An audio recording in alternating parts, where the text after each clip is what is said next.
siswa-siswaku SMP Negeri 1 Juwiring.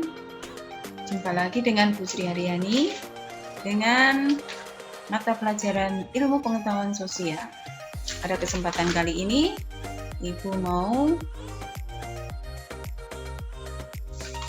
membahas mengenai ruang dan interaksi antar ruang, kegiatan pembelajaran 1.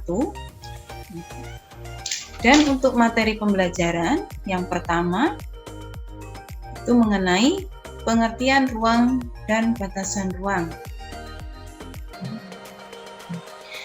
Baiklah, kita mulai untuk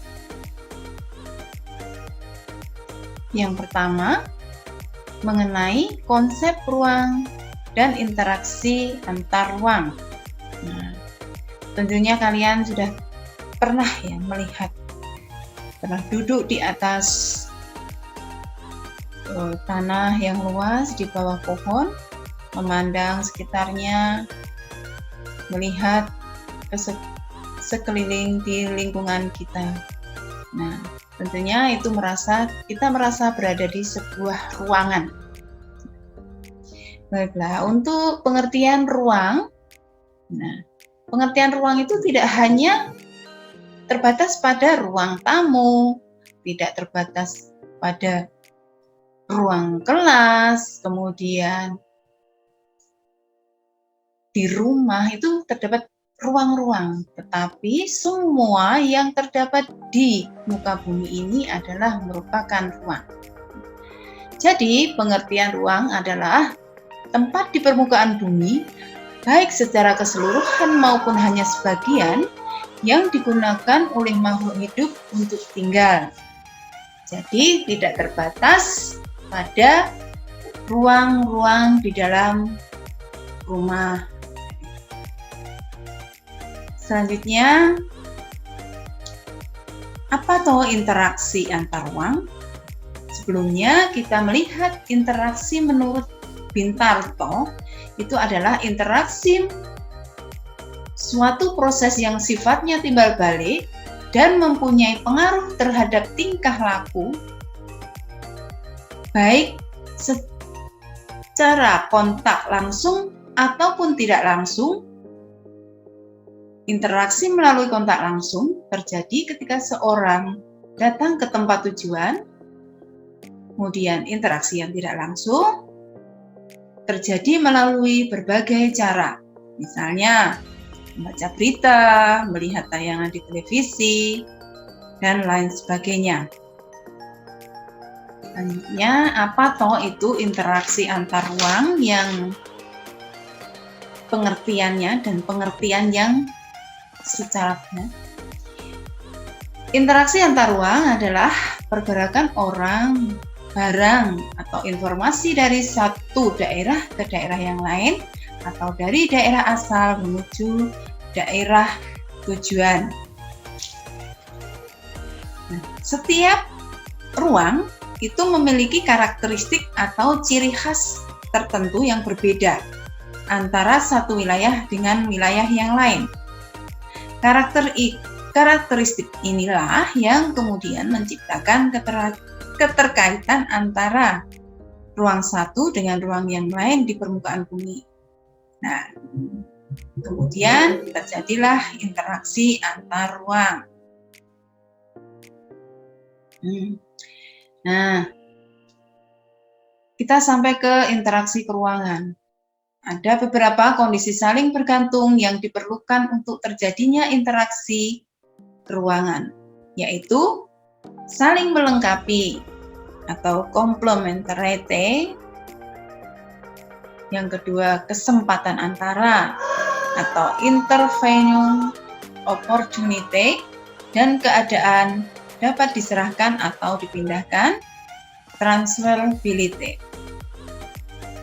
Nah, di bawah itu adalah gambar tentang kondisi saling bergantung di antara ruang satu dengan yang lain. Nah, kondisi saling bergantung ini dapat digambarkan seperti berikut. Nah, ada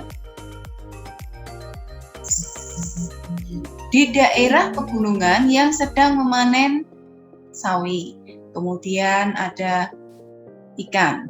Nah, di daerah Surabaya misalnya itu panen ikan, kemudian di daerah Indramayu juga panen ikan. Di antara Bandung dan Indramayu serta Surabaya itu lebih dekat Bandung dan Indramayu, maka biasanya yang lebih dekat itulah yang lebih dipilih, merupakan kesempatan antara. Nah, baiklah, kita bahas satu persatu mengenai kondisi saling bergantung yang menyebabkan terjadinya interaksi antar ruang. Kondisi yang pertama, saling melengkapi atau complementary. Regional complementary. Ya. Nah, kondisi saling melengkapi terjadi jika ada wilayah-wilayah yang berbeda komoditas yang dihasilkannya. Misalnya, wilayah A merupakan penghasil sayuran, sedangkan wilayah B merupakan penghasil ikan. Nah, bisa kalian lihat gambar di bawah ini. Nah, wilayah A membutuhkan ikan, sedangkan wilayah B membutuhkan sayuran. Jika masing-masing memiliki kelebihan atau surplus, maka wilayah A melakukan interaksi dengan wilayah B melalui aktivitas perdagangan atau jual beli. Kemudian yang kedua,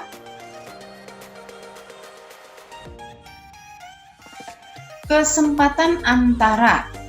Kesempatan antara merupakan suatu lokasi yang menawarkan alternatif lebih baik.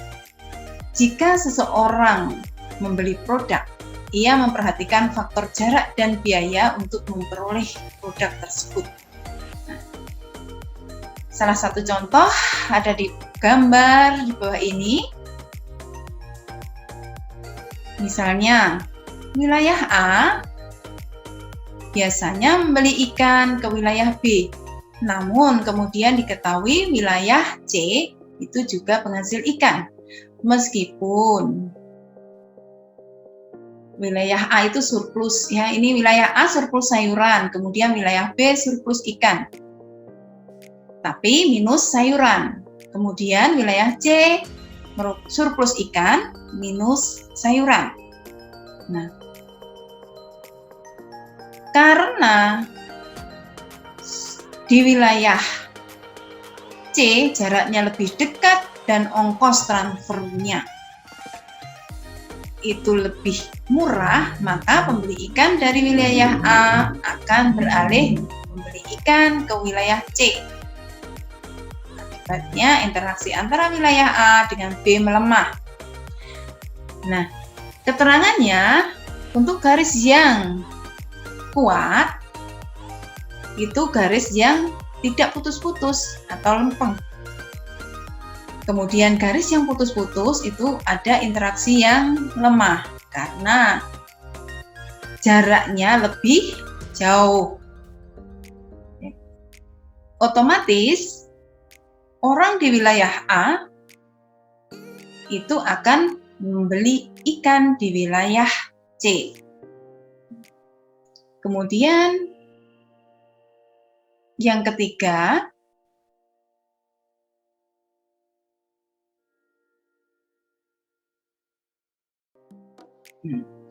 kondisi yang ketiga adalah kemudahan transfer atau transferability. Pertama, misalnya pengangkutan barang atau juga orang memerlukan biaya. Biaya untuk terjadinya interaksi tersebut harus lebih rendah dibandingkan dengan keuntungan yang diperoleh. Dua, jika biaya tersebut terlalu tinggi dibandingkan dengan keuntungannya, maka interaksi antar ruang tidak akan terjadi.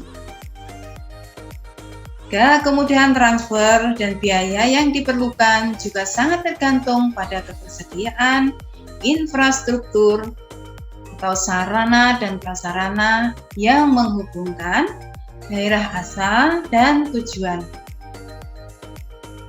Jalan yang rusak dan sulit untuk dicapai akan mengurangi kemungkinan terjadinya interaksi karena biaya untuk mencapainya juga lebih mahal. Nah, di sini dicontohkan ada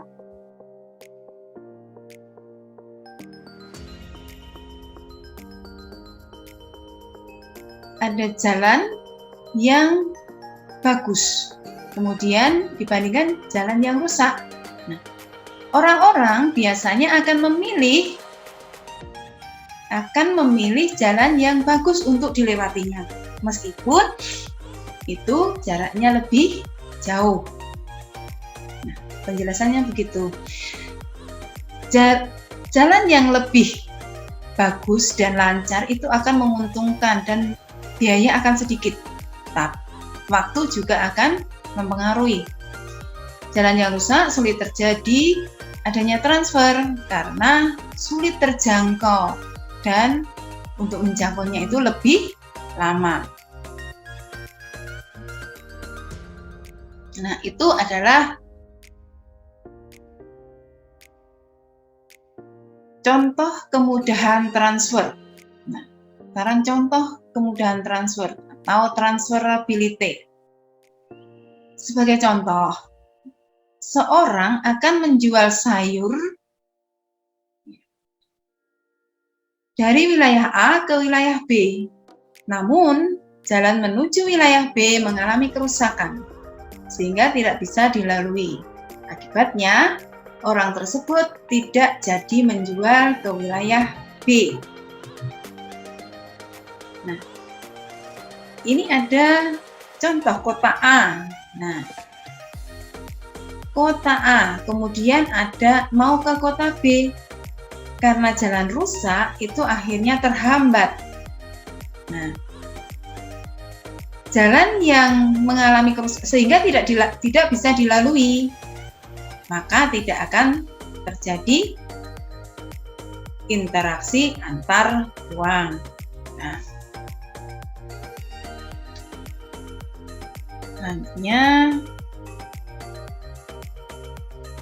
untuk rangkuman yang kita bahas pada hari ini mengenai ruang dan interaksi antar ruang adalah tempat terjadinya berbagai peristiwa alam maupun peristiwa sosial dan peristiwa sejarah dalam proses perjalanan waktu. Nah, demikian anak-anakku pembelajaran pada hari ini mengenai pengertian ruang dan batasan ruang. Semoga dapat dimengerti dan dipahami. Ya. Ketemu besok lagi di pembelajaran yang selanjutnya. Assalamualaikum warahmatullahi wabarakatuh.